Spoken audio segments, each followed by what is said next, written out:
Berkshire Hathaway letters to shareholders, book by Warren Buffett. क्या आपने कभी सोचा है कि एक इंसान जिसने अपना पहला शेयर 11 साल की उम्र में खरीदा था, वो कैसे बना दुनिया का सबसे बड़ा इन्वेस्टर? कैसे एक कंपनी, बर्कशायर हैथवे, जो कभी एक डूबती हुई टेक्सटाइल कंपनी थी, आज बन चुकी है एक इन्वेस्टमेंट महाशक्ति? इसका जवाब है वॉरेन बफेट। और आज हम बात करेंगे उस किताब की जिसमें वॉरेन बफेट में सालों तक अपने शेयर होल्डर्स को जो चिट्ठियां लिखी, वही चिट्ठियां बन गई एक investing Bible. Berkshire Hathaway letters to shareholders, ये सिर्फ चिट्ठियां नहीं है, ये है उन सिद्धांतों की कहानी जो हर आम इंसान को एक्स्ट्रॉर्डनरी बना सकते हैं। तो चलिए डूबते हैं इस अद्भुत निवेश यात्रा में, एक कहानी जो आपके सोचने का तरीका बदल देगी। चैप्टर 1, बफेट की शुरुआत, एक बच्चे से निवेशक तक। बफेट की कहानी शुरू होती है ओमाहा, नेब्रास्का से, जहां उन्होंने 11 साल की उम्र में ही अपना पहला स्टॉक खरीदा, सिटीज सर्विस प्रेफर्ड, और तब से उन्होंने पैसे और कंपनियों की दुनिया में एक ऐसी समझ विकसित की जो आज भी अनमोल है। उनकी फिलॉसफी थी invest in what you understand. वो फ्लैशी ट्रेंड्स के पीछे नहीं भागते थे, वो कंपनियों की गहराई तक जाते थे, और यहीं से शुरुआत हुई वैल्यू इन्वेस्टिंग की। चैप्टर 2, बर्कशायर हैथवे, एक फेल टेक्सटाइल कंपनी से ग्लोबल पावर हाउस तक। बर्कशायर हैथवे असल में एक टेक्सटाइल कंपनी थी, स्ट्रगलिंग और डाउन होती हुई, पर बफेट ने इसमें इन्वेस्ट किया और फिर धीरे धीरे टेक्सटाइल से हटकर insurance, banking, cola, jewellery, railway, energy, हर क्षेत्र में पैर जमाना शुरू किया। एक बिजनेस तभी ग्रो करता है जब वो समय के साथ इवॉल्व करे।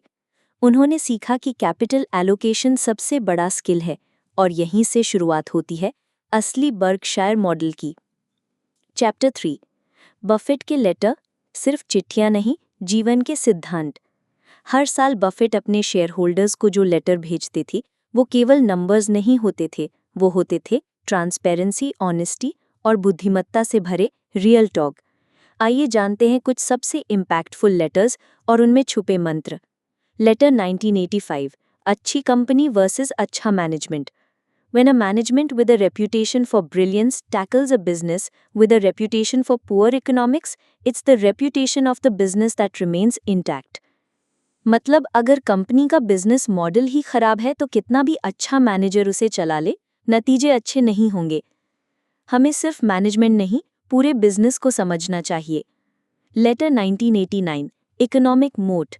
The key to investing is not assessing how much an industry is going to affect society or how much it will grow, but rather determining the competitive advantage of any given company. Buffett हमेशा ऐसी कंपनियां पसंद करते हैं जिनके पास एक मजबूत मोट हो, जैसे कोका कोला की ब्रांड वैल्यू या सीज कैंडीज की कस्टमर लॉयल्टी। मजबूत ब्रांड, स्केलेबल बिजनेस मॉडल और लॉयल कस्टमर बेस, ये है विजेता कंपनियों की निशानी। Letter 1996, partnership mentality. बफेट मानते हैं कि उनके शेयर होल्डर्स उनके पार्टनर हैं, सिर्फ इन्वेस्टर्स नहीं। उन्होंने हमेशा लॉन्ग टर्म सोचने को प्राथमिकता दी। इंस्टेंट प्रॉफिट से ज़्यादा ज़रूरी है सस्टेनेबल ग्रोथ। चैप्टर 4, बफेट के टॉप इन्वेस्टमेंट्स और उनसे मिली सीखें। कोका कोला 1988 में खरीदा गया, आज भी उनका सबसे भरोसेमंद स्टॉक है। अमेरिकन एक्सप्रेस क्राइसिस में खरीदा गया, पर बफेट को दिखा उसका मोट। एप्पल, टेक्नोलॉजी से दूर रहने वाले बफेट ने इसे कंज्यूमर प्रोडक्ट कंपनी समझकर खरीदा, और आज ये उनका सबसे बड़ा स्टेक है।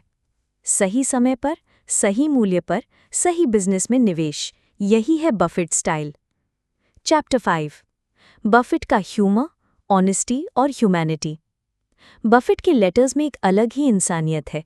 वो गलतियों को छुपाते नहीं, बल्कि उनसे सीखकर शेयर होल्डर से खुलकर साझा करते हैं। उन्होंने ये भी सिखाया कि पैसों से बड़ा है रेप्यूटेशन।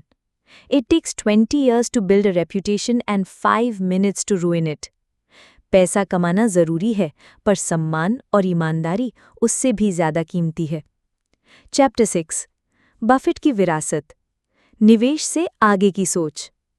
बफेट सिर्फ इन्वेस्टिंग ही नहीं सिखाते, वो सिखाते हैं सोचने का तरीका।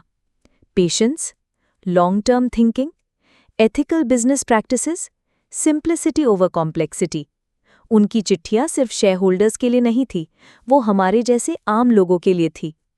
कंक्लूजन, दिल को छू जाने वाला अंत। तो दोस्तों, Berkshire Hathaway letters to shareholders कोई आम किताब नहीं है।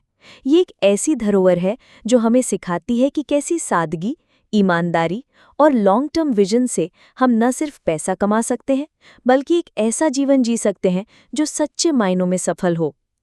अगर आप बफेट से एक बात सीखना चाहते हैं तो वो ये होगी, B fearful when others are greedy and be greedy when others are fearful।